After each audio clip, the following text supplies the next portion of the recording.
when he announced that he's traveling to South Africa,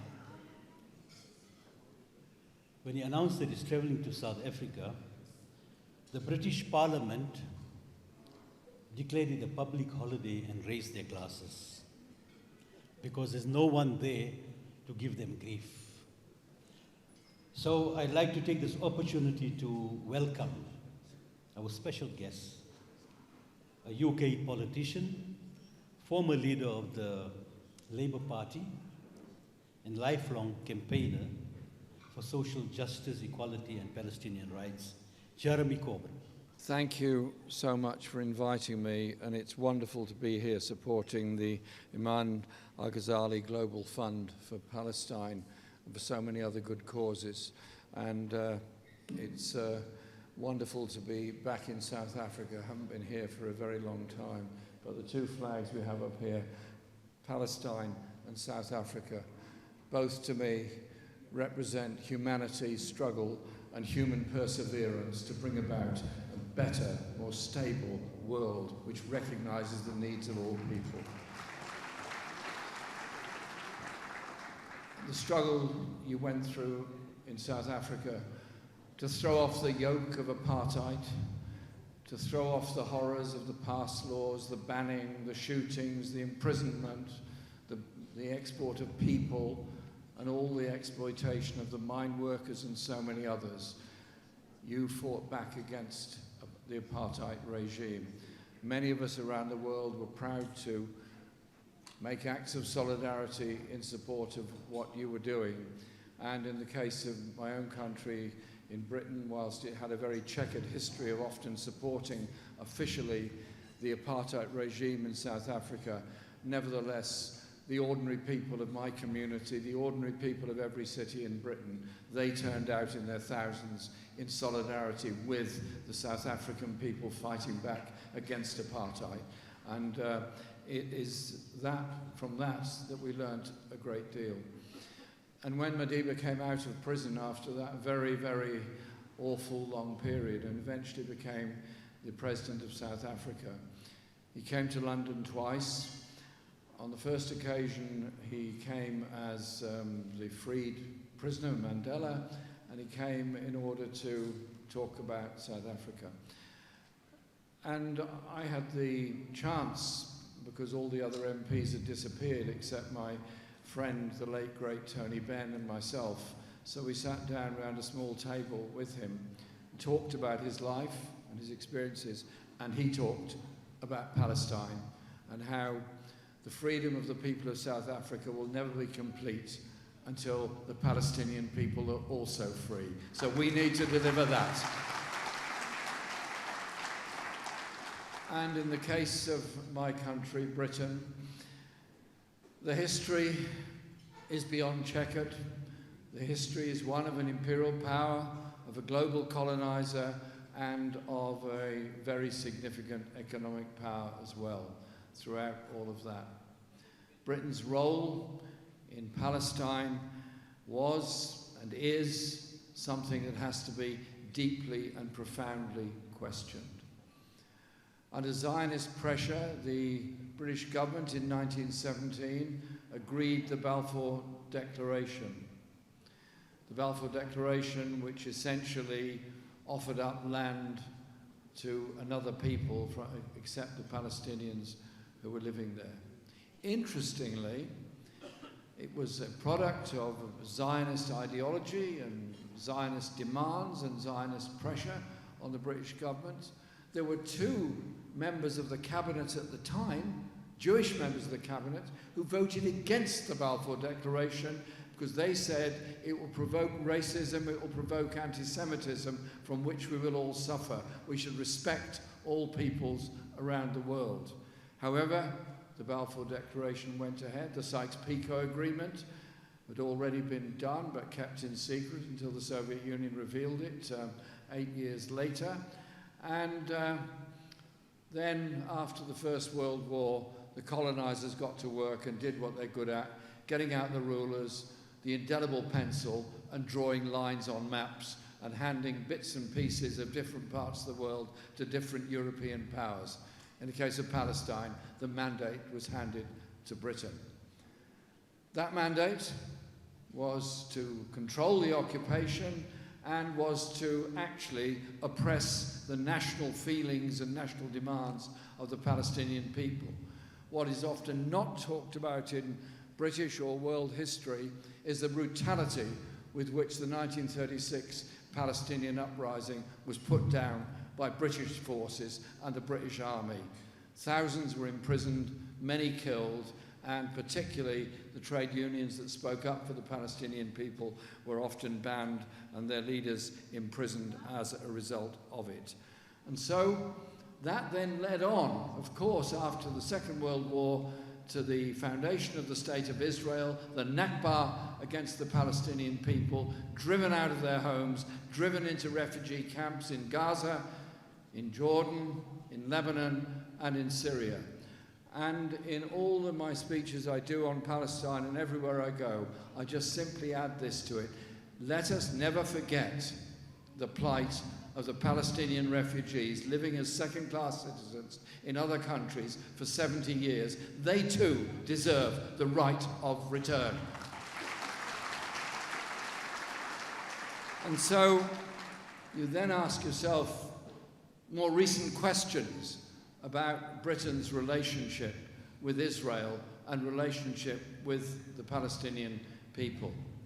Britain has a very close military relationship with Israel. There is a sharing of security information. There is even training facilities offered to Israeli soldiers in British military training facilities. There is the use of the Royal Air Force bases at Akrotiri and Deucalion in Cyprus as a staging point for the delivery of weapons. And there have been at least 600 overflights of Gaza by Royal Air Force planes. Those planes collect a lot of information. We've demanded that that information be made available to those that can use it. For example, the family of an aid worker who was killed believe that his murder was witnessed by an RAF plane flying overhead. His lawyers, the deceased's lawyers, quite rightly demanded that information of the Royal Air Force. They refused to provide it. I demanded in Parliament that every scrap of the footage they've taken of what's going on in Gaza be made available to the International Criminal Court and the International Court of Justice as evidence of the genocide that's going on. Absolutely refused by the British government. And the arms supplies, reduced a bit now after a lot of pressure, still continue, but crucially, the components, 15% of the components of the F-35 jets that have been so devastating to the homes of people in Gaza, and increasingly now in the West Bank too, are made in Britain. We've demanded, a small but growing group of us in the British Parliament, that those exports cease. And those that have taken action have faced all kinds of civil and criminal action in the British courts, because the support for the Palestinian people is enormous. The support and solidarity for the Palestinian people is absolutely enormous on a global stage. And I want particularly to pay tribute to the people and the government of South Africa for having the bravery and the determination to mount the case of genocide against the Israeli government at the International Court of Justice. Foreign Minister, thank you so much for what you did. Thank you so much for your solidarity for the Palestinian people, but as an example of what we can do for world justice. It was my privilege to attend the hearing at the ICJ in The Hague and listen very carefully to the evidence presented by an absolutely brilliant team of lawyers on behalf of South Africa. Absolutely superb. You couldn't fault one word they said or one thing they did. It was seamlessly and brilliantly presented. And I'm there in the hall, this beautiful hall, the Palace of Peace in The Hague. Wonderful place. I'm looking up at the ceiling, beautiful paintings and everything. It's a truly wondrous building.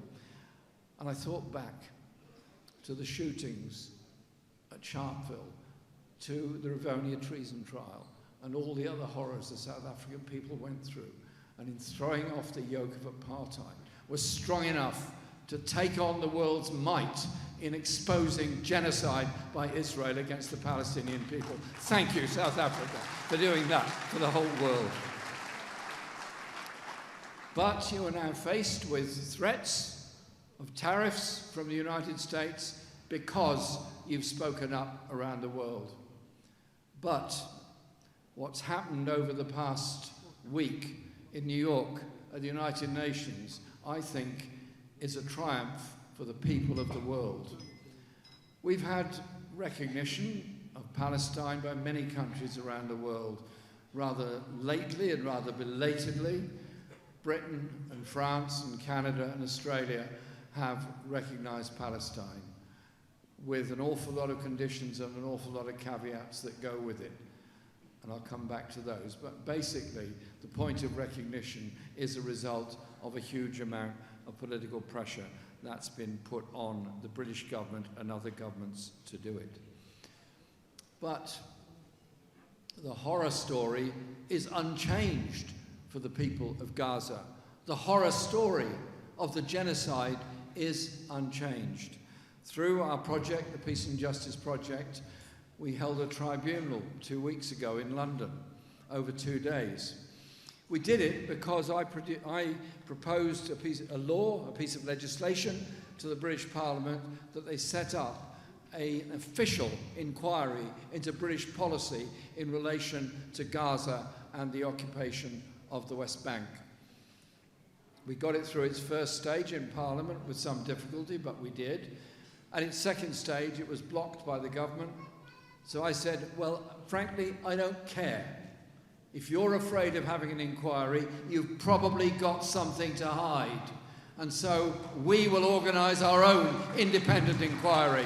And we did so in Church House in Westminster, where we had 29 witnesses. Doctors, lawyers, aid workers, people from Palestine, sports people, and so many more. And brilliant surgeons and doctors like Victoria Rose and Dr. Nick Maynard. They're doctors. They've seen it all. They've seen patients die in their hands before. They're doctors. But they found it hard to describe to us how they, as doctors, had to treat children without antiseptic, without anaesthetic, without water, without food, without any support, and try and operate, causing unbelievable pain to a child, obviously trying to save their life at the same time. And the horror of all this, these children dying for lack of medicine, for lack of support, lack of food, lack of water, lack of electricity to even light the work of the surgeon, when just a few kilometres away there's all the food, all the water, all the energy and all the medicines the world could ever want, deliberately denied to the Palestinian people as an act of evil genocide against a people who are trying to survive in their own land. Let's stand with the Palestinian people and everything that they're enduring and that they are suffering. And I want to also say thank you to Progressive International. This is a group that we founded to bring together nations in support of South Africa, Colombia, Malaysia, Indonesia, and a number of others around the world. And we've come together in order to be that political bloc in support of the legal actions that we've taken. And very carefully and very sensibly, when Benjamin Netanyahu got up to speak at the UN last week, the Progressive International thought that was an ideal time for the 30 nations who support the Progressive International to have a meeting to discuss how they take forward their support for the people of Palestine, a far more useful use of their time than listening to Netanyahu in the chambers of the United Nations. And here tonight we have Richard Pitthouse from Progressive International, and I've just been on the phone to my friend David Adler, who is one of our workers for Progressive International, and he is on the flotilla at the moment. And I asked him, David, if you could just send me a message. I'll read some of it out. Special message to you all in South Africa. You comrades who've shown us the true meaning of courage, who've taught us that systems of apartheid can only be dismantled by taking matters into our own hands, not by waiting around for florid condemnations or fancy declarations, but acts of courage, small and large, to confront the architects of oppression that the international community would prefer simply to ignore, brush away, normalise and justify. We enter the final phase of the flotilla's journey with steadfastness and determination. We will not be deterred. We will not be intimidated. We hope to make you proud. Amandla, David, on behalf of the flotilla in the Mediterranean at the present time. And so, it's what we do in solidarity that is so important. There's the political acts that many of us are taking where and when we can in our parliaments and so on around the world. But there's also the street demonstrations that are so massive around the world. We've held 30 national demonstrations in London since October 23. We held many, many more over many decades before that. I've been on pretty well all of them. And on October the 11th, we're organising what we hope will be the biggest ever demonstration in Britain in support of the Palestinian people. We've even got people going down the Thames by boat. We've got people cycling to London. We've got carcades going to London. We've got trains. We've got buses. We've got people. We're determined to make it absolutely huge. As a message to the British government, stop the arms sales. Stop the whole idea that somehow or other the international community can take over the running of Gaza. And I've heard what I thought initially was a piece of humour which belongs in sort of 19th century music hall, when I heard that Tony Blair was going to be appointed the Viceroy of Gaza. You know, a Viceroy with a sort of plumed hat and uniform that would strut around like a colonial master telling the people of Gaza what to do. Tony Blair led us into the war on Iraq. Tony Blair has made a vast amount of money since he ceased to be the British Prime Minister. Tony Blair is responsible for the deaths of an awful lot of people by his decisions to take us into war on Iraq. He should be nowhere near anything to do with Palestine or the Palestinian people. He has no right to be there. And this is not a colonial solution to a colonial problem. This is a time for solidarity with the people of Palestine, the only people who should decide the future delineation, physically and in government and in society, of Gaza, the West Bank and the Jordan Valley, and those in the refugee camps, is the Palestinian people. It's not up to me to tell the Palestinian people how to manage themselves, and it's certainly not up to the British government or any other government to do that. Solidarity means you stand with the oppressed, not with the oppressor. That is why we're determined to cease all arms supplies, support those that are demanding sanctions against Israel, and continue to intensify those sanctions against Israel. Your solidarity, the solidarity of people all over the world, matters to the most intense degree possible. Palestine is the cause of our age. It's a cause that unites people all around the world in the way that the final days of the struggle against apartheid in South Africa united people all around the world. When the song Free, Free, Nelson Mandela became a song all over the world. When the Sikelele began to be understood all around the world, you knew that solidarity had educated a lot of people. The horrors of Gaza, the horrors of the genocide, the horrors of the murdering of children and innocents has educated a lot of people around the world as to the reality of the power of the arms trade and the power of those that would seek to occupy others' lives. No more. Free the people of Palestine, end the occupation, end the arms trade, and let's win for the people of Palestine. Thank you.